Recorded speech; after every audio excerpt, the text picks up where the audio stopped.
Bismillahirrahmanirrahim. Assalamualaikum warahmatullahi ta'ala barakatuh. Alhamdulillah Rabbil alamin. Wassalatu wassalamu ala asyrafil anbiya wal mursalin wa ala alihi wa sahbihi ajma'in. Alhamdulillah, we are continuing with our training program based on our book Post-Islamic Psychology, a Transcendent Model to Achieve Peace, Happiness and Success in the 21st Century. You can download the whole book from our website islamic-psychology.net. This whole book is uploaded as ebook for you to learn, and also the supplementary material that we put into our YouTube that you are seeing right now. So we have been mentioning about addiction, and today we will talk about alcohol addiction. And alcohol addiction is a curse for humanity over the millennia. Alcohol is not something like something new, like for instance synthetic drugs like amphetamine or ecstasy or whatever it is. But alcohol has been with human beings as a intoxicant that causes you to lose your sense of being. All right, that's why in Islam it is forbidden, haram, because pre-Islam, that means the Jahiliyyah period, the Arabs were all drunkards, all right, and they do a lot of things, including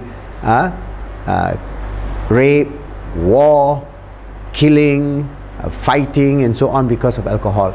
So this is a continuous problem, but in the modern world it's even getting worse because of the free availability of alcohol and alcohol-related product made from, for example, just a mixture of alcohol, that means ethanol, and then with some methanol to give the kick, and then you get they put some flavoring, some sugar, and that's it. You get a drink, and this is sold by the bootleg by the billions of dollars every year. So this is an industry that is actually killing humanity. So alcohol addiction is an unhealthy relationship with alcohol, in which you take more than you take the first sip, and then you find that is exhilarating, and then you take the second, and then you make it a habit. Every day you do it. Then you start with 1 glass every day, you end up with 10 glass, and then you become an addict. So when that happens, you will not be able to control your alcohol consumption. Then you put alcohol above your personal responsibility. For example, you want to buy food. A lot of alcoholics, instead of buying food for their children, they buy alcohol, so their children go hungry and malnutrition. So they buy some cheap bread and so on, instead of the nutrition that is necessary for the children, fruits, meat or whatever it is. But they just buy alcohol, and they spend all the money, so their children become anemic. Spending a substantial amount of money on alcohol, avoiding contact with loved ones, because if they are always that, they are always in trouble in terms of financial. They are also in trouble in terms of their psychological well-being. Increased lethargy, depression, and other emotional issues.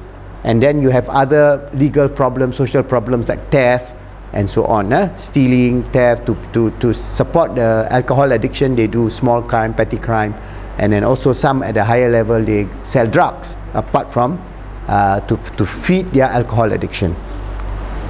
So factors, there are many factors. One of the most factors for teenagers is peer group pressure, because young people, they like to experiment. So somebody will just give them a can of beer and say, hey, nothing lah, he's not even going to get drunk with this 1 can of beer. So everybody start partying, and then they take with 1, and then 2, and then the next party they take 3, and the next party, and then in the end to have the fun, all right, to have the fun, to have the free sex, to have everything, they get drunk, all right. So maybe they get drunk once a month or once in 2 months. After that, that habit becomes ingrained in their brain, because remember, alcohol consumption will then trigger your reward system. The dopamine will go each time you go for alcohol. It will then build up the circuit, and it become an addiction. Then it's very difficult for you to break the addiction. Also, there are family factors, like for example factors like peer group pressure, drug use, poor individual self-esteem, aggression. Family factors like broken home, divorced parents, and then school factor in terms of poor academic achievement and so on. And WHO report child maltreatment and alcohol use, because father and mother who are alcohol addict normally abuse their children. Not only they abuse, they beat up their children.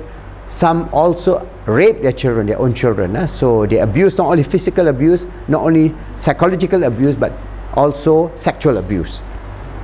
Two, personality. Young people who believe alcohol makes them more social and more likely to drink heavily in order to fit into the society. As I mentioned, the peer group pressure in a society that see alcohol consumption very likely, it can become something that can trigger an addiction for those who are susceptible to it.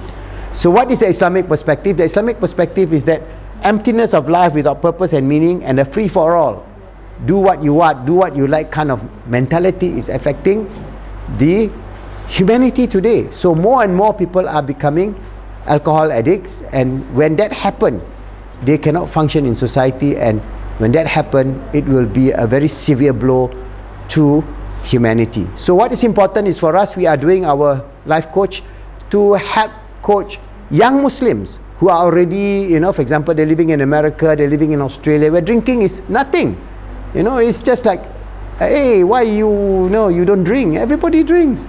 You know, so that kind of society where it is open. Also in Malaysia, there are certain areas where there are, for example, people take drinking as a social habit, all right, among the natives, among the certain racial communities, that alcohol addiction is part and parcel of their life, all right, because, well, this is something that is social, introduced to them during the colonial days and so on, so they become addict, and it goes from one generation to the next generation to the next generation. So we can help them to break that. For Muslims, we know in Islam alcohol is haram, and alcohol habit should not start with the first drink, because it is the first drink that brings you towards alcohol addiction. So effects of alcohol, you have brain damage, a lot of them, all right. The researchers believe that heavy drinking and adolescence can impair brain function, and for teenage brain especially, I'm going to show you a video how it damages the brain completely, so that the system once built in will then hook you on to become a drug addict, and also cause you to become unable to control yourself in other functions in life. Car crashes, because those who are drunk, they don't have the necessary motor skills. Assault, sexual activities, and so on.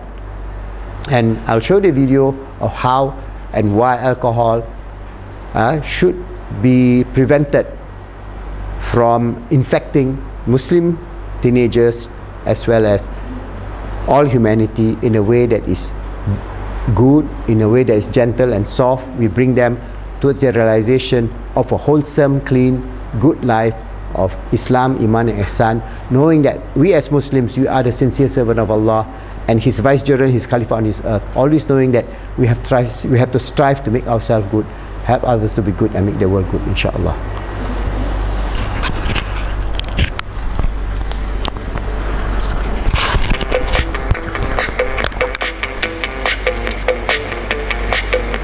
Adolescence is the transition from childhood to adulthood, encompassing a period of major physical, emotional, intellectual, and social change. Our brains also change considerably during this time. The developing brain is a learning machine, and from when we're born, it grows enormously as we learn more and more about the world. This means we end up with billions of connections in our brains, but many of these pathways are either too slow or not needed. It's during the teenage years that our brains are renovated, whereby most of these unnecessary connections are called myelination. Pruning and myelination occur gradually over the teenage years and are greatly influenced by our experiences and interactions with the outside world, including the alcohol and drugs we choose to take. Let's take a closer look inside the brain. The frontal lobes take the longest to develop. By about 25, they've become your centre for decision making, helping you to plan and organise, focus your attention, control your mood and behaviour, and solve day-to-day problems. The temporal lobes are like an information processing centre that builds your library for sounds, speech, learning and memories.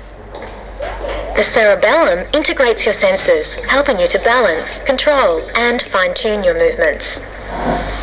The hypothalamus is involved in many functions, including the release of hormones that help regulate your temperature, hunger, thirst, and sexual development. And the brainstem is like the final checkpoint for information going to the body from the brain, and vice versa. Alcohol affects the teenage brain differently to the adult brain because it's still developing and not all areas are fully operational. How you feel when you drink alcohol can be an indication of the damage it's doing to different areas in your brain. Alcohol affects the frontal lobes first, making you feel relaxed and reducing your inhibitions. This means you may talk more freely, act loud or rowdy, or do foolish things you later regret. As you continue drinking, your brain starts slowing down, reducing your ability to concentrate, make good decisions, and control your emotions and impulses. This means you might do things you otherwise wouldn't. In the hypothalamus, alcohol blocks the hormone that tells the kidneys to reabsorb water. This means more water is lost as waste. Reducing the amount of water available to the brain makes you dehydrated, which explains the headaches and body aches you may experience the next day, otherwise known as a hangover. Alcohol's effect on your cerebellum is evident when you lose your balance and fall, or have difficulties with standing and walking. This is why injuries are so common when people are intoxicated. Drinking alcohol particularly affects a part of the temporal lobe called the hippocampus, which enables us to form new memories. Alcohol interferes with the transfer of information from short-term memory to long-term memory. So if you drink heavily over a short period, you may experience a blackout, meaning the next day you can't remember what you said or did. Drinking at a level that causes blackouts means you're also much more likely to do something you wouldn't usually do, and your friends may not be aware of how drunk you really are. During your teenage years, you need to look after your brain to keep it healthy just like other parts of your body. Our scientists are learning more about the brain all the time, and research has shown that the damage alcohol does to the developing brain is not only short-term, but may be permanent. Look after your brain. It's the only one you've got.